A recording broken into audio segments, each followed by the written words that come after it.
안녕하세요. 박정원입니다. 다음으로 혈액 응고 과정에 대해서 살펴보도록 하겠습니다. 이 부분에서는 여러분들이 그 생리학 때 학습을 하셨던 강의 내용들로 구성이 되어 있습니다. 그 중에서 지혈 과정에 대한과 그리고 혈액 응고 과정에 대해서 한번 살펴보도록 시간을 갖도록 할게요. 그 생리학 교재 31페이지에 나와 있는 내용이고요. 그래서 혈액이라고 하는 것은 면역 기능도 담당을 하고 있고, 그다음에 산소를 전달해주는, 그리고 이산화탄소를 배출시켜주는, 그러니까 즉 산소와 이산화탄소를 운반하는 기능들도 가지고 있고요. 그다음에 혈액 내에 포함이 되어 있는 세포들 중에는 이제 지혈작용을 담당을 하고 있는 것들도 있습니다. 특히 혈관이 손상을 입게 되면 그죠? 혈관이 수축을 가장 먼저 하게 됩니다. 그래서 혈관이 수축을 하면서 출혈 부위를 최소화하는 작업이 가장 먼저 이루어지게 되고요. 그 다음으로 이 그 손상 입은 부위를 부위에 대한 응급 조치를 위해서 가장 먼저 달려오는 것이 바로 혈소판이라고 말씀을 드렸었습니다. 이 혈소판이 활성화가 되게 되면 이 혈소판에 이렇게 쫙 몰려드는 사이즈가 커지는 것을 볼 수가 있고, 얘들이 이제 뾰족뾰족해지면서 점성도 더 커지게 되면서 임시마개를 형성한다라고 말씀을 드렸었고요. 그다음에 이 혈소판이 먼저 응급 조치를 하는 동안에 다른 어떤 응고인자들이 활성화되면서 응고 과정이 일어나서 제대로 된 처치를 시행을 한다라고 말씀을 드렸었어요. 그래서 이런 과정들이 어떠한 순서에 따라서 이루어지는지에 대해서 다음 슬라이드에서 살펴보도록 하겠습니다. 응고인자라고 하는 것은 혈액을 응고시키는 데 관여하는 팩터, 요소라고 우리가 이제 말씀을 드릴 수가 있어요. 그래서 응고인자의 번호는 1번부터 해서 13번까지 있습니다. 지금까지 이렇게 발견된 거가 이러한 순서대로 이제 발견이 된 것인데요. 실제로 이 1번부터 5번, 6번까지 발견을 하고, 그 다음에 10번, 9번까지 발견하고 10번을 딱 발견을 해갖고 보니까 10번하고 6번하고는 같은 인자였던 거죠. 그죠? 같은 인자였었지만 이미 번호를 쫙 매기고 온 상황이었기 때문에 이 아이들을 바꾸기에는 너무 늦은 시간인 거예요. 오히려 번호를 다시 매기기에는 다른 사람들에게 혼선을 줄 수가 있어서 그냥 발견된 순서 그대로 작성을 해주게 된 번호를 넘버링을 하게 됩니다. 그래서 번호는 13번까지 있지만 실제 우리가 지금까지 밝혀진 응고인자는 12개다라는 것을 여러분들이 다시 한 번 더 기억을 해볼 수가 있겠어요. 그리고 팩터 1, 혈액 응고인자 1번은 피브리노겐이라고 하는 물질이었고, 그 다음에 2번 팩터는 프로트롬빈이라고 하는 것이 있었습니다. 그리고 3번 인자는 티슈 팩터라고 하는 조직 인자라는 이름으로 우리가 붙이게 되고요. 그 다음에 4번은 칼슘이온. 칼슘이온은 굉장히 다양한 역할을 하죠, 그죠? 근데 이제 혈액계에서는 응고인자로서도 작용을 한다라고 여러분들이 이해를 하시면 되겠습니다. 그 다음에 여러분들이 조금, 눈여겨보실 거가 8번 인자죠. 그죠? 8번은, 안티 헤모필릭 팩터라고 해서, 헤모필릭과 혈우병이 생기는 사람들이 이제 8번 인자가 부족해서 생기는 것이라 이렇게 이름을 지은 것이고요. 그 다음에, 여기 보시면, 스튜어트 팩터라고 하는 거가 있죠. 여기 이제 10번입니다. 그죠? 나머지 것들은 그냥 넘어가도록 할게요. 요 주된 것들을 여러분들은 조금 이름을 잘 알고 계셔야 될 것 같습니다. 다음 응고인자에 대해서 조금 더 자세하게 살펴보면 피브리노겐이라고 하는 것은 1번 인자라고 말씀을 드렸었어요. 그래서 피브리노겐, 그죠? 얘는 피브린의 전구체입니다. 그래서 즉 피브린이 만들어지기 위해서는 피브리노겐이라고 하는 거가 있어야 되겠고요. 그다음에 트롬빈이라고 하는 것은 피브리노겐을 활성화시키는 데 관여하는 물질이었습니다. 뒤에서 그림으로 다시 한번 더 설명을 드릴게요. 그다음에 프로트롬빈, 프로라는 말이 붙었죠. 얘는 2번 인자인데요. 이 프로트롬빈이라고 하는 것은 트롬빈의 전구체라고 보실 수가 있습니다. 아까 앞에서 말씀드렸던 혈우병의 경우에는요. 8번 인자, 그리고 9번 인자의 결핍에 의해서 발생되는 것인데, 주로 이제 제가 아까 8번 인자만 말씀을 드렸던 것은 혈우병, A타입의 혈우병이 혈우병 전체의 80%를 차지합니다. 근데 이런 그 A타입의 혈우병은 8번 인자의 결핍에 의해서 발생되는 것이기 때문에 제가 8번 인자만 말씀을 드렸고요. 나머지 B타입의 혈우병은 한 20% 정도에서 발병을 하게 되는데 얘는 9번 인자의 결핍에 의해서 발생되는 질병입니다. 그리고 티슈 팩터라고 제가 말씀을 드렸었던 3번 인자의 경우에는요.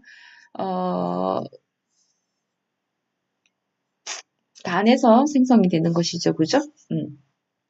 그다음에 얘는 특히 혈액 응고 기전이 이제 발생을 하는 데 있어서 좀 주된 역할을 하는 물질이기 때문에 제가 소개를 해두었습니다.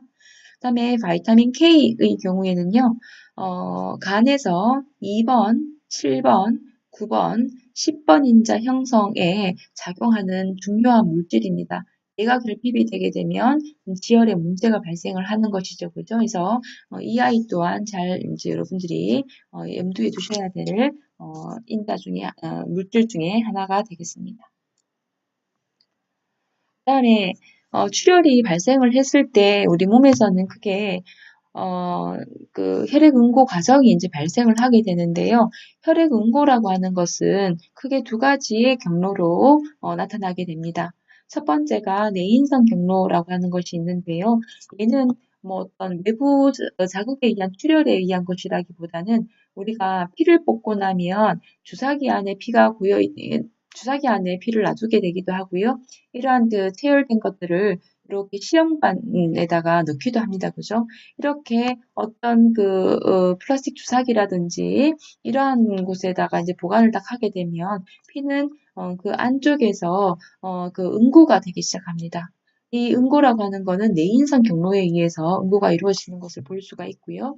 이 내인성 경로라고 하는 것은 12번과 11번과 9번과 8번에 의해서 나타나게 되고 결국에는 외인성 경로, 이따가 보게 될 외인성 경로에 의해서 발현되는 응고와 마찬가지로 10번 인자에 의해서 그 다음 단계로 진행이 되는 것을 볼 수가 있습니다. 그래서 내인성 경로라고 하는 것은 뭐죠? 체열하고 난 다음에 주사기 안에 피를 그대로 두었다거나 시험관 안에 아무런 시약 처리가 되지 않은 시험관에 그대로 둔 후에 살펴보면 피가 굳어 있는 것을 볼 수가 있는데 이러한 현상들은 모두 내인성 경로에 의해서 응고가 된 것이라고 보실 수가 있겠습니다. 그래서 이렇게 내인성 경로에 의해서 응고가 되는 응고를 시키는 경우는 모두 혈관 내에 포함이 되어 있는 응고인자에 의해서 이루어진다라고 보실 수가 있겠어요. 다음으로 외인성 경로에 의한 응고 과정을 살펴보시면 가장 대표적인 거가 우리가 조직 손상을 입은 경우를 보실 수가 있어요. 그래서 뭐 칼이나 우리 아들 보니까 뭐 종이에도 손이 잘 베어 오던데요. 여러분들도 그러시죠, 그죠? 공부를 하다 보면 종이에 손이 베이기도 합니다. 그렇게 되면은 이제 혈관이 손상이 되게 되고 결국에는 이 조직이 우리 피부가 혈액에 노출이 되게 됩니다.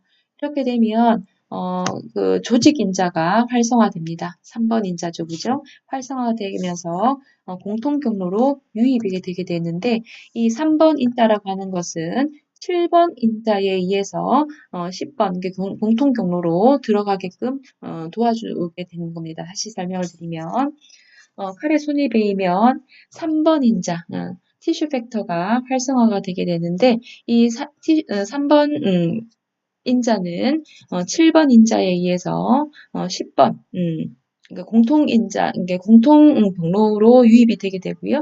그다음에 이 10번 인자에 의해서 그 다음 응고 과정으로 유입이 되게 되는 것입니다. 그래서 내인성 경로이건 외인성 경로이건 어쨌건 이 아이들은 커먼 패스웨이로 들어오게 되는 것입니다. 그래서 커먼 패스웨이로 들어오게 되면은요, 요 10번이 이제 스튜어트 팩터라고 이제 우리가 이름을 명명을 했죠, 그죠? 10번으로 들어오게 되면 이 10번 인자는 4번 인자였던 칼슘 이온이나 5번 인자나 이러한 것들, 그 다음에 지질, 이러한 것들에 의해서 프로트롬빈 2번 인자가 트롬빈으로, EA라고 되어 있죠, 그죠? 트롬빈으로 변화하게 됩니다. 다시 설명을 드리면 혈액 응고 과정이 이루어지기 위해서는 가장 먼저 트롬빈이 활성화가 되어야 됩니다. 근데 이 트롬빈이라고 하는 것은 어디에서 만들어지는 거였죠? 프로트롬빈에 의해서 만들어지는 것이었고, 이 프로트롬빈은 5번과 4번, 그 다음에 지질에 의해서 트롬빈으로 변화되게 되는 것이죠. 그래서 이렇게 만들어진 트롬빈이라고 하는 것은 다시 어떤 데에 영향을 주냐 하면 피브리노겐이라고 하는 1번 인자가 피브린이라고 하는 것으로 만들어지는데 관여하는 물질입니다. 그래서 이 트롬빈과 그다음에 4번 8번 인자에 의해서 피브린으로 변화가 되는 것을 볼 수가 있습니다. 그래서 이렇게 만들어진 피브린이라고 하는 것은요, 피브린 스레드라고 하는 것을 이제 만들게 되고요. 이러한 것들이 결국에는 피브린 메쉬워크를 만들어내게 되는 것을 볼 수가 있죠. 이 과정에서 피브린 스레드에서 피브린 메쉬워크로 만들어지는 과정에서 작용하는 것이 바로 8번 인자라고 보실 수가 있어요. 결국은 혈유병이 있는 사람들은 이 과정에서 8번 인자가 제대로 작동하지 못하기 때문에 출혈성 경향을 보이게 되는 것입니다. 다시 정리가 되어 있죠. 혈액 응고 과정. 내인성 경로이건 외인성 경로이건 어떤 경우에건 결국에는 그러니까 공통 경로로 들어오게 됩니다. 커먼 패스웨이로 들어오게 되면 이 10번 인자가 프로트롬빈이 트롬빈으로 활성화되는 데에 작용을 하게 됩니다. 그 과정에서 5번, 4번 지질이 같이 작용을 하는 것을 볼 수가 있었고요. 요것에 의해서 10번이 이 과정에 작용을 하는 것을 볼 수가 있었고, 이 활성화된 트롬빈은 피브리노겐을 피브린으로 만드는 과정에 관여한다라고 얘기를 했었습니다. 그죠? 이 과정에 대해서는 다시 반복해서 설명을 드리지는 않겠습니다. 밑에 거는 여러분들 화살표를 따라서 가다 보면 설명을 다시 한 번 더 이해를 할 수 있는 부분이니까요. 다음에 피떡 수축과 섬유소 용해라고 하는 것이 나와 있습니다. 이제 응고가 되고 나면 30분에서 60분 이내에 그 딱지가 안정화되게 되고요. 이렇게 되면서 이제 최종적인 어떤 지혈이 이루어지게 됩니다. 지혈이 되고 나면 이제 며칠에 걸쳐서 손상 입었던 혈관을 완벽하게 수리를 하는 과정을 거치게 되고요. 그다음에 손상 부위를 막는 과정에서 아까 맨 처음에 달려오는 거가 혈소판이라고 말씀을 드렸었죠. 그다음에 혈소판이 이제 응급 조치를 하고 나면 거기에 피브린이라고 하는 거가 그물을 이렇게 막 만들면서 적혈구를 가두고 그다음에 이제 적혈구를 이제 가두게 되고 물론 이제 지혈을 하는 과정에서 이제 적혈구가 이제 갇혀버리게 됩니다. 그다음에 이런 적혈구 같은 것과 클롯 형성된 것이 너무 크게 되면 이거 자체가 또 혈류를 차단을 하게 되기 때문에 우리 몸에서는 일단 혈관을 지혈이 다 완전히 이루어지고 나서 혈관이 어느 정도 회복을 하고 나면 이렇게 이제 형성이 되었던 클롯과 같은 것들을 제거를 해주는 작업이 필요하게 되는 거죠. 피브린 망이 이제 만들어졌던 것들을 잘라내는 어떤 작업이 필요하게 됩니다. 그래서 우리가 이제 혈관의 복부를 위해서 이제 클롯 리트랙션이 이제 형성을 하게 됩니다. 그래서 이 과정에서는 플레이틀리트가 적극적으로 관여를 하게 되죠. 혈소판이 관여를 하게 되고 피떡을 오그라들게 하면서 손상된 혈관이 혈관 끝이 서로 이제 가까워지면서 혈관을 복구를 하게 되고요. 그다음에 이 과정이 지나고 나면 형성된 클롯을 어떻게 한다 했었어요? 녹여내야 된다 했었죠. 그죠? 피떡의 역할은 끝나기 때문에 이 피브린을 녹이면서 클롯을 파괴하는 과정을 거쳐야 되는 거예요. 그래서 그 과정에서 작용하는 거가 바로 플라즈민이라고 하는 거가 있었습니다. 이 플라즈민이라고 하는 거는요, 그 플라즈미노겐에 의해서 플라즈민이 만들어지게 되는데, 이 플라즈미노겐이라고 하는 것은 간에서 만들어지는 거예요. 즉, 다시 얘기하면, 간의 기능이 적절해야, 뭐죠? 이런 그 피떡을 녹여내는 작업도 잘 할 수가 있고, 그다음에 출혈이 생겼을 때 응고를 잘 시킬 수도 있다라는 거죠. 혈액 응고 인자는 대부분 간에서 형성이 되기 때문입니다. 그다음에 지혈이라고 하는 거는요, 출혈이 있는 상황에서만 작용이 되어야 하는 것입니다. 그래서 우리 몸에서 평소에 출혈이 있지 않은 상황에서는요, 지혈 기전은 당연히 억제되어 있게 됩니다.